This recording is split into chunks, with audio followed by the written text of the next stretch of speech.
Hey there, TikTokers!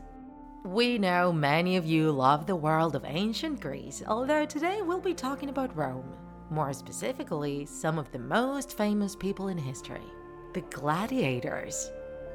Most people know about them from movies and other media, where we can see reenactments of their bloody fights to the death in the Roman Colosseums. But do we really know what their lives looked like? Today, we'll be talking about just that. Most of us know that the gladiators were mighty warriors trained to kill. However, their day-to-day life wasn't limited to just that, and in many instances they would become idols to the masses. They were a huge symbol of masculinity at the time, which is why so many people praised them and wished to be like them. The gladiators also fought for people's entertainment pretty often, so you could say they were kind of like today's Hollywood actors TikTokers. To learn more about their lives, it is good to familiarize ourselves with the process of becoming a gladiator. For instance, the ludus were the schools specifically made for gladiators. They were located all around the Roman Empire, and the future gladiators would train and even live right there in those schools. There were different ways to become a gladiator. The first one was slave trafficking. To get the best ones, the Lanistai, or gladiator traders, had scouts in the main legions. They would look for the strongest ones with the best military experience. And since they were being acquired without intermediaries, their price was way lower. There were also the criminals, and there were two kinds of them. On one hand were the ones sentenced to be killed in front of everyone, who would then be executed during the main show's intermission, usually by using aggressive animals. On the other hand were the criminals with softer sentences who could even become common gladiators. And lastly, there were the free men who wanted to become gladiators to receive a steady salary, prizes, and popularity.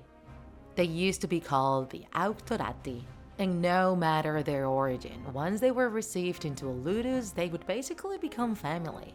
That was one of the most important values instilled in those places. There, a master was in charge of the training who would be called a doctor or magister. He would usually be a veteran gladiator who had retired from combat. Once accepted into the ludus, each trainee would specialize in a different weapon, and that is what would differentiate each other.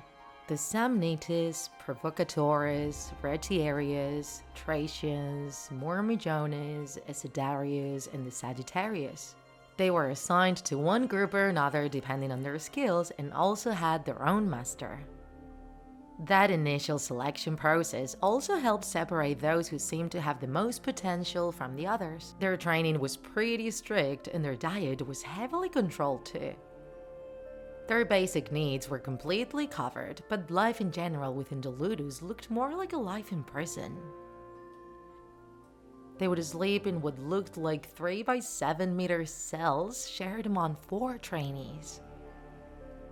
Moreover, the criminals had to be chained most of the time. And despite all this, they would receive a salary for their performances, including the slaves. This was a percentage of what the event organizer earned, but it was understood that they could all have their own money and even buy their freedom. Now, TikTokers, did you know that female gladiators actually existed?